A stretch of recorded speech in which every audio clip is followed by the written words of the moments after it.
रायगडच्या अलिबाग तालुक्यातील कारले गाव डोंगर आणि निसर्गाच्या कुशीमध्ये वसलेलं आहे। कारले गावाला निसर्गानं भरभरून दिलंय आणि त्यातच ह्या गावाचं सौंदर्य आणि वैभवात अधिक भर पडली आहे ती ह्या ठिकाणी नव्याने निर्माण केलेल्या अप्रतिम वास्तूनं। काळ्या रेखीव दगडानं अतिशय आकर्षक पद्धतीने केलेल्या प्राचीन आणि ऐतिहासिक अनुभूती देणाऱ्या शिवमंदिराच्या निर्माणानं धार्मिक आणि मंगलमय वातावरण निर्माण झालं।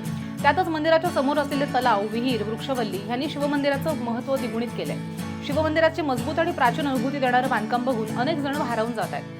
वडील वसंत पाटील यांची शिवमंदिराची संकल्पना अर्केश पाटील आणि सौ ज्योती पाटील यांनी सत्यात उतरवली आहे। वसंत मोरू पाटलांच्या स्मरणार्थ स्वखर्चानं शिवमंदिर उभारून मंदिराचा जीर्णोद्धार करण्यात आलाय। शिवमंदिराच्या रूपानं अत्यंत देखणी आणि आकर्षक मजबूत अशी कलाकृती साकारली आहे। माझ्या वडिलांचं स्वप्न प्रत्यक्ष कृतीत साकारल्यानं मुलगा अर्केशनं भावुक होत यावेळी सांगितलंय।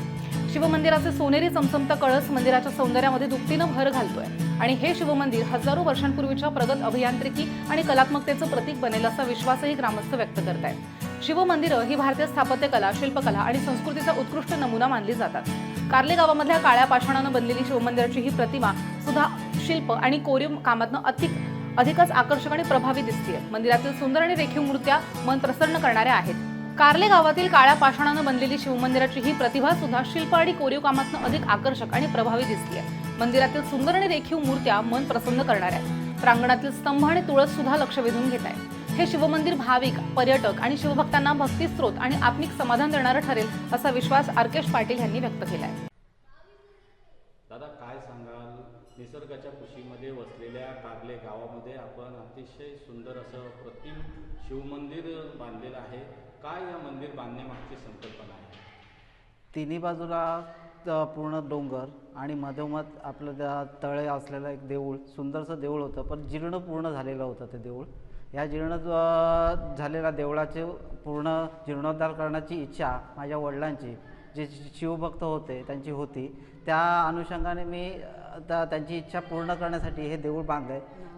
त्यांचं म्हणजे ते वसंत मोरू पाटील यांची एक इच्छा होती की आपण या छोटंसं गावात आपले हे सुंदर देऊळ बांधावं आणि त्या शिवलिंगाची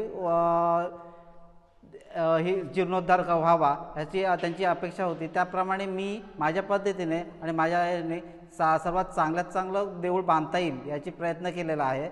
हा देऊळ बांधण्यासाठी माझी पत्नी ज्योती पाटील हिने तेवढं सहकार्य केलेलं आहे। त्याचप्रमाणे या देऊळ बांधण्यासाठी आम्ही खास कोल्हापूरची आम्ही देवळं बघायचो, जी खूप जुना पुरातन होती। ती दगडाची, काळ्या दगडाची देवळं बघून आम्हाला प्रसन्न वाटायचं। त्या हिशोबाने आम्ही पूर्ण हा दगड काळा दगड कोल्हापूरवरून स्वतः कोरून मागवला। इथे त्यांचे कारागीर 1.5 वर्ष आम्ही इथे ठेवले आणि त्यांच्याकडून करून घेतलं।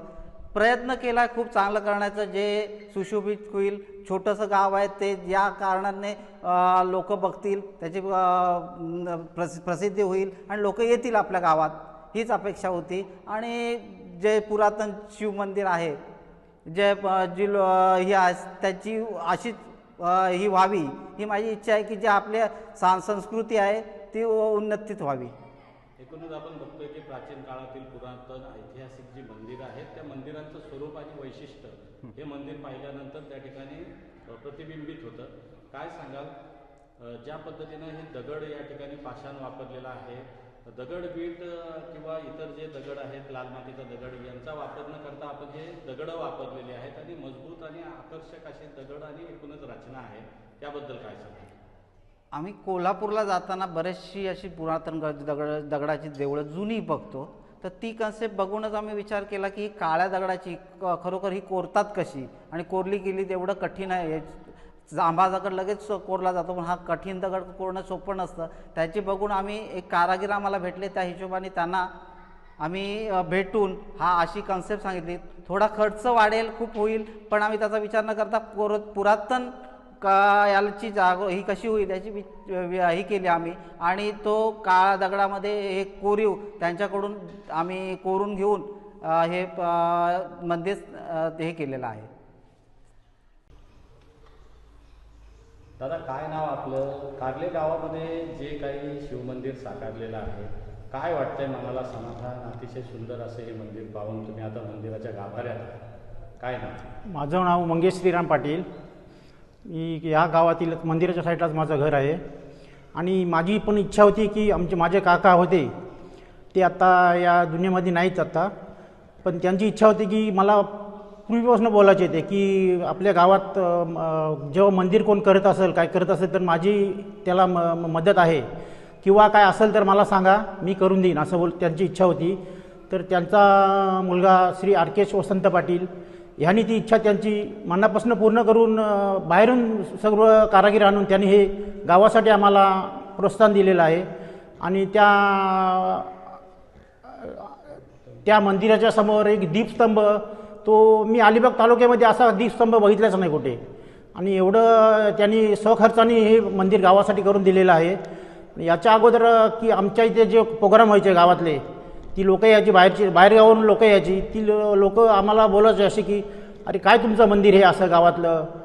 तर ते माझ्या काकांच्या ह्याच्यातून आरकेश वसंत पाटील ह्यांनी ते आम्हाला ग्रामस्थांसाठी जे मंदिर बांधून दिलेलं आहे त्याबद्दल आम्ही सुखी समाधानी आहोत.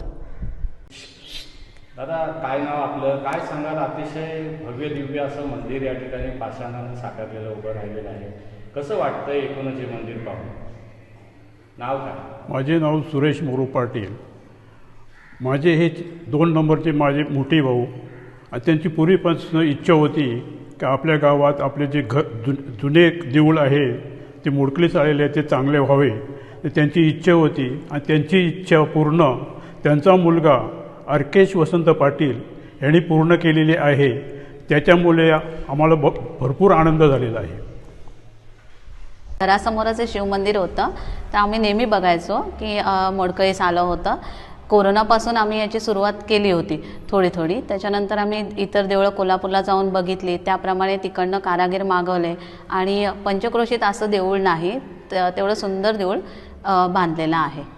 ते नेमकं कुणाच्या स्मरणार्थ बांधलेलं आहे आणि त्याच्यासाठी पुढाकार नेमका या मंदिरासाठी कुणी घेतलेला? माझे सासरे कैलासवासी वसंत मोरू पाटील, त्यांची खूप इच्छा होती आणि गेले 20 वर्ष ते खूप असं प्रयत्न करत होते की आपण हे देऊळ बांधूया, पण त्यांच्या हातीत नाही झालं. पण त्यांचा मुलगा, माझे नवरा आरकेश वसंत पाटील यांनी ते इच्छा पूर्ण केली.